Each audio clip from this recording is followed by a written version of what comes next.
ಸ್ನೇಹಿತರೆ, ಸ್ವಾಗತ ಸುಸ್ವಾಗತ. ಇವತ್ತಿನ ವಿಷಯ ತುಂಬ 2-3 ದಿನದಿಂದ ಅಜ್ಜಿ ಒಂದು ಅಲ್ಲಲ್ಲೇ ಕೂತು ಆ ನೋವು 2-3 ದಿನದಿಂದ ನೋಡ್ತಿದ್ದಿದ್ದು ಯಾವುದು ಹೊಸ ಅಜ್ಜಿ ಬಂದೈತೆ. ಇದು ಇಲ್ಲೇ ಅಜ್ಜಂಪುರ ಗ್ರಾಮದ ಊರೊಳಗಿನ ಒಂದು ಅಜ್ಜಿ ಕತೆ ಕೇಳಿದ್ರೆ ಹೃದಯ ಮನ ತುಂಬಿ ಬರುತ್ತೆ, ಹೃದಯ ಕುಲುಕುತ್ತೆ. ಜೀವನ ಇಷ್ಟೇನಾ, ಯಾಕೆ ಹಿಂಗೆ ಆಗ್ತಿರುತ್ತೆ ಅಂತ.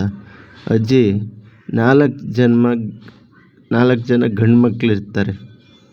4 ಜನ ಗಂಡು ಮಕ್ಕಳು 3 ಜನ ತೀರೋಗ್ತಾರೆ. ಇನ್ನು ಲಾಸ್ಟ್ನೇ ಮಗನ ಅವ್ರಿಗೆ ಇಷ್ಟ ಇಲ್ಲದೆ ಇದ್ದರೂ ಒಬ್ಬರು ಮದುವೆ ಆಗ್ತಾರೆ. ಆದರೂ ಅವನು ತೀರೋಗ್ತಾನೆ. ಆ ಸೊಸೆ ಅಜ್ಜಿಯ ಸ್ವಲ್ಪ ದಿನದಿಂದ ಹೊರಗೆ ಹಾಕಿದ್ದಾರಂತೆ. ಅಜ್ಜಿ ಹೇಳೋ ಪ್ರಕಾರ ಅವ್ರ ಮನೇಲಿ ಬೇರೆ ಏನು ನಡೀತು ಗೊತ್ತಿಲ್ಲ. ಅಜ್ಜಿ ಹೇಳೋ ಪ್ರಕಾರ ಮನಸ್ಸಿಗೆ ಬೇಜಾರಾಗುತ್ತೆ. 4 ಗಂಡು ಮಕ್ಕಳು ಸೊಸೆ ನೋಡಿರೋ ಹೊಡೆದು ಹೊರಗೆ ಹಾಕಿದ್ದಾಳೆ ಅಂತ ಹೇಳ್ತೈತೆ. ಊಟ ತಿಂಡಿಗೆ ಗೋಳಾಗ್ತಾಯಿದೆ ಪಾಪ ಅಜ್ಜಿಗೆ. ಚಳಿಲಿ ಮಲಗಬೇಕು. ನಮ್ಮ ಬೇಕ್ರಿ ಓನರ್ ಪಾಪ ಪಕ್ಕದಲ್ಲಿ ಸೀಟೆಲ್ಲ ಕೊಟ್ಟು ನೈಟು ಬೆಡ್ಶೀಟ್ ಎಲ್ಲ ಕೊಟ್ಟಿದ್ದಾರೆ. ಹೊರಗಡೆ ಅವರು ಎಷ್ಟು ದಿನ ಅಂತ ನೋಡ್ಕೊಳಕ್ಕಾಗುತ್ತೆ.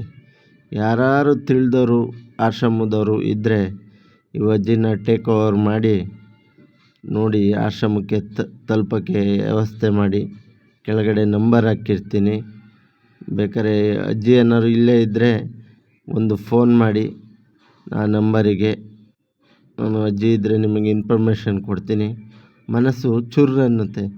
4 ಜನ ಗಂಡು ಮಕ್ಕಳನ್ನ ಎತ್ತಿ ಕಷ್ಟಪಟ್ಟು ಸಾಕಿ ಆ ಮಕ್ಕಳನ್ನ ದೊಡ್ಡ ಮಾಡುತ್ತೆ. ಅವ್ರು ತೀರೋಗ್ತಾರೆ ಎಲ್ಲ. ಸೊಸೆ ಅಂತ ಒಬ್ಬಳು ಇದ್ದವರು ಇವರನ್ನು ಈ ರೀತಿ ಹೊಡೆದು ಹೊರಗೆ ಹಾಕಿದಾಗ ಅಜ್ಜಿಯ ಮನಸ್ಸು ಹೇಗಾಗಿರ್ಬೋದು. ಹಿರಿ ಜೀವ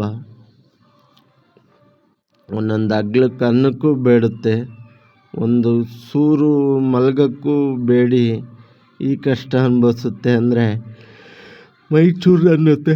ಇವನೇನಪ್ಪ ಹುಚ್ಚಿನ ಥರ ಈ ವಿಡಿಯೋ ಮಾಡ್ತಾಯಿದ್ದಾನೆ ಅಂತ ನೀವು ಹೇಳ್ಬೋದು. ಆದರೆ ಯಾರು ಅನಾಥಾಶ್ರಮದ್ದು ಇದು ಕಾಂಟ್ಯಾಕ್ಟ್ ಇದ್ದರೆ ಈ ಅಜ್ಜಿಯ ಒಂದು ಇದು ಮಾಡಿ ನೋಡಿ.